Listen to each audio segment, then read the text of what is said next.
Waalaikumsalam warahmatullahi wabarakatuh. Selamat siang. Mungkin hari ini dikumpulkan kita akan melaksanakan refleksi diri yang mengenai masalah-masalah yang terjadi selama kita mengajar. Nah, menurut Bapak maupun Ibu di sini ada tidak kendala Ibu Bapak yang ditemukan di kelas mengenai proses pembelajaran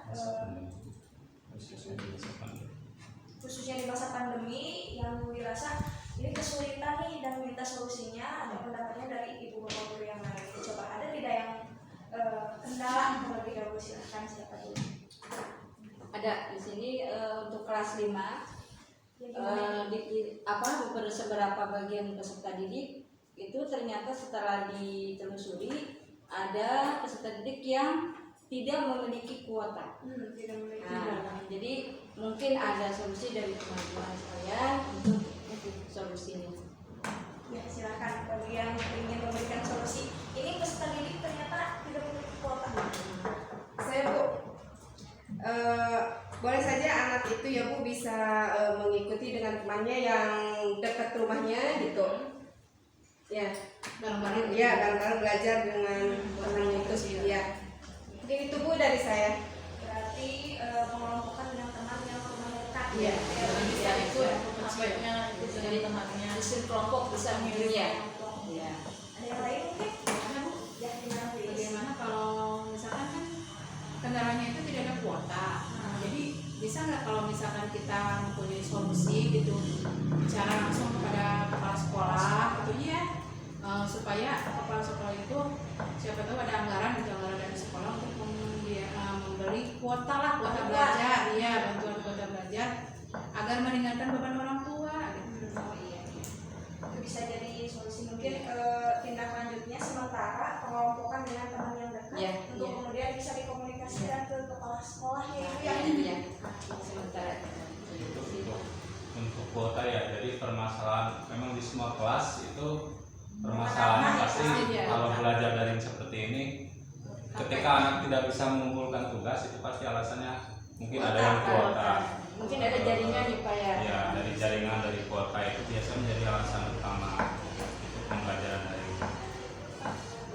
Cukup itu yang tergambar ya untuk solusinya. Ya, makasih. Mudah-mudahan untuk refleksi selanjutnya bisa mulai terurai itu masalahnya. Untuk Ibu Bapak yang lain apabila ada masalah silakan. Ya, dia seperti apa? Ya, kebetulan saya mengajar di kelas rendah, kelas 1 ya. Peserta didik itu Bu selama pembelajaran daring masih ada yang belum bisa membaca Bu. Dan menulisnya juga kurang rapi Bu. Gimana ya solusinya Bu? Nah, berarti ini di kelas rendah kita jarang pertemuan di sekolah, masih banyak kesulitan yang ternyata ditemui. Membaca dan menulisnya itu masih kesulitan. Iya. Bagaimana Ibu Bapak Guru yang lain ada solusi tidak ini untuk membantu rekan guru kita? Ada sedikit pembahasan. Gimana kalau kan ini daring ya Bu? Ya. Gimana kalau misalkan kita punya waktu sebagai wali kelas, kita datang, mau visit ke rumah, cari anak yang benar-benar itu kurang bisa membaca, menulis dan berhitung. Kita datang ke rumahnya, bicara atau memberi saran kepada orang tuanya supaya menyediakan lebih banyak waktu, kan daring ya Bu, daring itu kan kebanyakan waktunya di rumah. Jadi itu kita bisa mencari solusinya itu dari orang tuanya bisa menyediakan waktu rujukannya buat anak. Seperti itu. Ya, menambahkan justru ketika daring ini peluang orang tua untuk bersama anak lebih besar. Makanya untuk anak-anak kecil itu kan membaca, menulis, berhitung itu saya rasa meskipun berat bagi ibu-ibu ya, bagi orang tua di rumah, sebenarnya waktu seperti ini bisa dimanfaatkan dengan sebaik-baiknya. Kemudian tadi juga betul saya menambahkan bahwa kita mengadakan home visit juga bisa jadi, tapi tentunya dengan tetap memperhatikan protokol kesehatan ya. Mungkin waktunya tidak terlalu lama dan ketika kita berkunjung kita langsung ke intinya saja. Kita sampaikan apa yang anak-anak belum kuasai, misalnya membaca, kita sampaikan supaya si orang tua di rumah itu lebih insen, waktunya lebih banyak untuk membimbing anak-anaknya. Itu mungkin teman dari saya. Jadi mungkin untuk Bu Tri atas permasalahan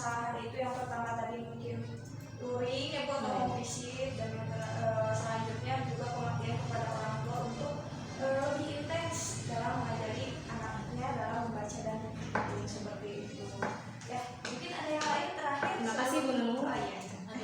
Oh iya, gimana Bu? Ini saya yang di kelas 5. Teman kelas saya ada anak yang memiliki HP-nya itu hanya satu. Jadi dia di rumahnya hanya satu. Jadi bergantian dengan kakaknya sekolah juga ya, jadi rebutan. Jadi untuk pengiriman tugas ke sekolah itu agak terlambat karena HP-nya bergantian. Jadi nggak bisa dengan tepat waktu. Dan besoknya ada 2 hari baru dikirim. Nah itu gimana Bu solusinya? Ada sebelum ini ada yang mau menambahkan dulu solusi? Ya, mungkin sedikit penambahan untuk kasus permasalahan di kelas Bu Sumiati ya.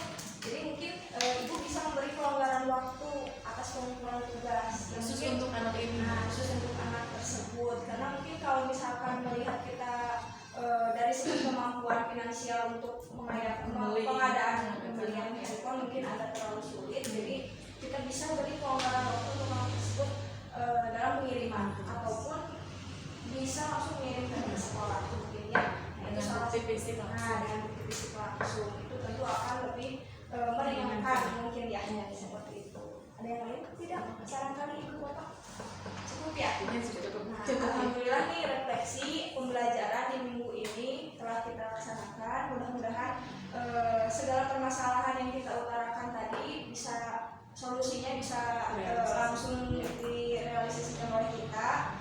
Nah, ya kesimpulannya mungkin tadi untuk yang Bu Rizka itu terkait kuota ya, bisa mengelompokkan peserta didik dengan teman yang rumahnya dekat ya, dan kita bisa komunikasikan ke kepala sekolah apabila mungkin ada bantuan untuk kuota belajar ya. Untuk yang kedua, untuk kasus yang Bu Tria, permasalahan di kelas Bu Tria yang anandanya belum mahir dalam baca tulis, itu bisa lakukan kita memvisit ya, dan memberikan pengarahan kepada orang tua untuk lebih intens dalam pemberian materi membaca dan menulis ya.